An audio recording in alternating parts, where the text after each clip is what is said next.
And in addition to imposing more sanctions on Iran, the United States is sending its officials around the world to garner support for placing what they're calling maximum pressure on Iran. This includes the new acting Defense Secretary Mark Esper, who has only been on the job just a few days.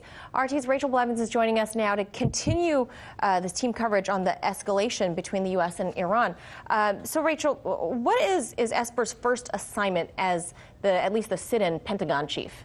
Right, so Mark Esper is being welcomed to his new job with a trip to Europe where he will meet with NATO allies, and his job is going to be to convince them that the United States is moving in the right direction, especially when it comes to the ongoing conflict with Iran. Now, as we have seen, U.S. officials have repeatedly claimed that all options are on the table, which includes military conflict where Iran is concerned. So Esper is going to need to make sure that he has the full support of NATO if the United States does decide to move forward with war against Iran. Now, that could be tricky because he is the third Pentagon chief in just 7 months, and at the same time, he still has not been confirmed by the Senate. So even though he has the support of President Trump, he still does not have the backing from Congress. Wow, 3 in just 7 months. That's unbelievable to think of. So there are more seasoned officials, though, like Secretary of State Mike Pompeo and National Security Advisor John Bolton.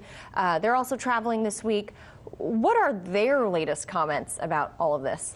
Right, so Mike Pompeo traveled to Saudi Arabia and the United Arab Emirates, and he referred to both countries as great allies of the United States in its efforts to combat Iran. He also said that he specifically talked with leaders about efforts to increase security in the Strait of Hormuz, where there are fears that Iran could try to shut down that vital waterway. Now, meanwhile, John Bolton was in Israel, where he met with leaders and met with his counterparts from Russia and Israel in a trilateral security summit. Here's what he had to say after that summit.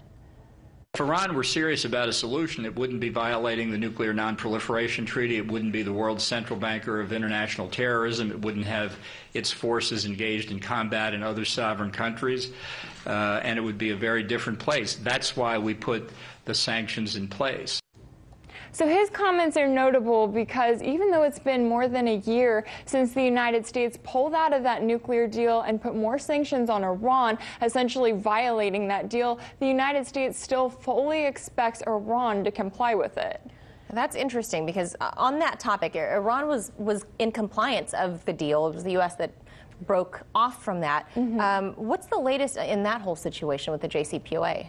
Right, so we've seen the UK, France, and Germany have all tried to play peacemakers when it comes to what is left of this deal. And the U.S. Special Envoy for Iran is actually traveling to Europe this week to meet with leaders from all 3 of those countries. So it's not clear yet exactly what he's planning to talk about or what kind of pressure he wants to put on those countries.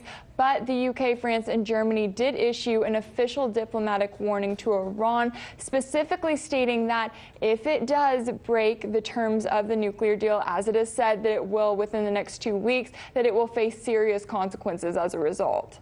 Wow, interesting turn there. Thank you for filing that report, Rachel Blevins. Thank you. Hey YouTube, thanks for checking out our channel. We hope you enjoyed the video. We have tons of content for you just like this. For more of RT America's one-of-a-kind news and analysis, be sure to subscribe and never stop questioning more.